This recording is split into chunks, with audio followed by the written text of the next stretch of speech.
Mayong hapon, Mindanao. Ako si Sara Hilomen Velasco.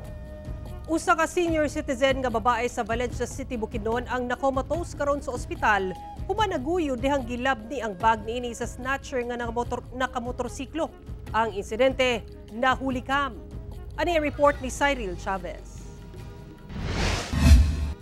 Kini ang aktwal nga kuha sa CCTV atol sa pagpanglab ni sa usa ka senior citizen nga babae sa Juanilla Village, Purok 13A, poblasyon sa Valencia City, Bukidnon. Sa video, kita ang biktima nga nagbaktas og nagpayong taod-taod.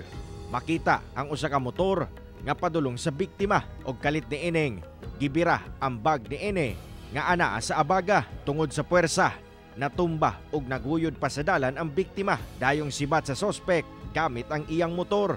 Sa uban pang kuhang hulagway gikan sa CCTV sa Mong Village, kita ang sospek nga gasakay sa iyang motor. Wala kini suot nga helmet apan naay suot nga purong sa iyang ulo.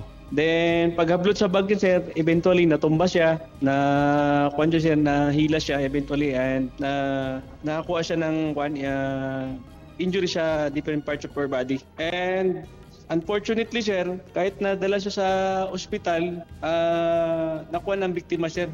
Nasa state of coma sir. Up to now, di pa siya conscious. Nanawagan sab ang kapulisan sa publiko nga makig-alayon sa ilang buhatan.